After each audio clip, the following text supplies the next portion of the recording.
നമസ്കാരം പ്രിയമുള്ളവരെ. ആറന്മുള പഞ്ചായത്തിലെ ബൈ റോഡിൻ്റെ അവസ്ഥയാണ്. ഞാൻ നേരത്തെ ഒരു വീഡിയോ ചെയ്തിരുന്നതാണ്.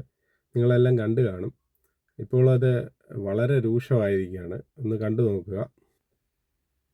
ഇതാണ് ഇപ്പോഴത്തെ ആ റോഡിൻ്റെ അവസ്ഥ. ഒരു മഴ പെയ്ത് കഴിഞ്ഞു കഴിഞ്ഞാൽ ഫുള്ള് വെള്ളത്തിലാണ്. പിന്നെ അവിടെയുള്ള കുട്ടികളും മറ്റുള്ള ആൾക്കാർക്കും റോഡിൽ ഗതാഗതവും മറ്റും പോകാൻ ഭയങ്കര ബുദ്ധിമുട്ടാണ്. ഇപ്പോൾ ഈ വെള്ളത്തിലൂടെ യാത്ര ചെയ്യുന്ന കുട്ടികൾ മറിഞ്ഞു വീഴുവാനും മറ്റും ചാൻസ് ഉണ്ട്. പഞ്ചായത്തിൽ പറയുന്നത് ഇത് അനുവദിച്ചിട്ടുണ്ട്, ഇവിടെ റെഡിയാക്കുമെന്നാണ് പറയുന്നത്. പക്ഷെ നാളെ ഇതുവരെ യാതൊന്നും നടന്നിട്ടില്ല എന്നുള്ള ഒരു അവസ്ഥയിലാണ് ഇവിടെ കടന്നു പോയിക്കൊണ്ടിരിക്കുന്നത്. ഇതിൻ്റെ അവസ്ഥ ഞാൻ നേരിട്ട് ഇതിനകത്തൊന്ന് ഇറങ്ങി നിങ്ങളെ കാണിച്ചു തരാം, അതിൻ്റെ ബുദ്ധിമുട്ട്. അപ്പോൾ അത് നമുക്ക് ക്ലിയറായിട്ട് മനസ്സിലാകുന്നതാണ്. ഒന്ന് കണ്ടു നോക്കുക. വളരെ നാളുകൾക്ക് മുമ്പ്, അതായത് ഒരു 20 വർഷം മുമ്പ് ഈ പറഞ്ഞതുപോലെ ഇവിടെ കോൺക്രീറ്റ് ചെയ്ത് പോയതാണ്.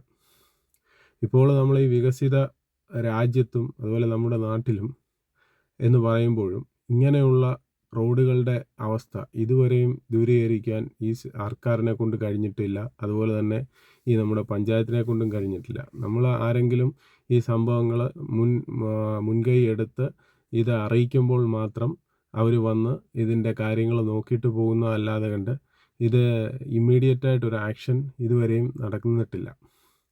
പ്രത്യേകിച്ച് ഈ വാട്ടർ ലൈനിൻ്റെ പണിയും കൂടെ വന്നു കഴിഞ്ഞപ്പോൾ വളരെയധികം ആളുകൾ ബുദ്ധിമുട്ടുന്നു. വെള്ളം ഒഴുകിപ്പോകാനുള്ള ഒരു സംവിധാനങ്ങൾ ഒരു ഭാഗത്തുമില്ല.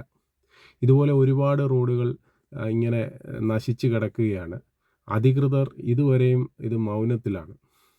വളരെയധികം കഷ്ടപ്പെട്ട ആളുകൾ ഇതിൻ്റെ കാര്യങ്ങൾ അറിയിക്കുമ്പോഴും ഇവർ ഗ്രാമസഭ കൂടിയും മറ്റും ഇതിൻ്റെ തീരുമാനം എടുത്തതിന് ശേഷം, എനിക്ക് തോന്നുന്നു ഇപ്പോൾ ഞങ്ങൾ പരാതി കൊടുത്തതിന് ശേഷം ഇപ്പോൾ 1 വർഷത്തോളമായി ഈ റോഡ് ഇങ്ങനെ കിടക്കുന്നു നശിച്ച്.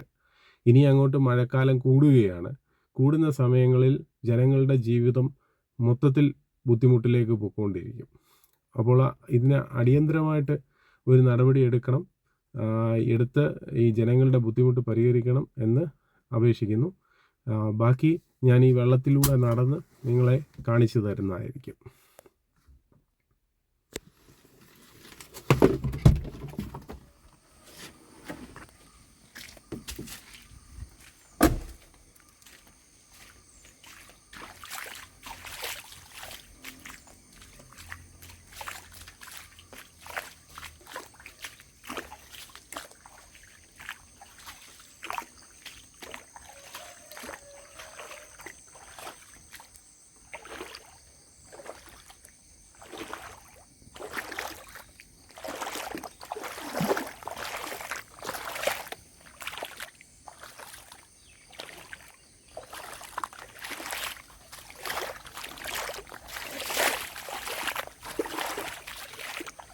റോഡാണോ തോടാണോ?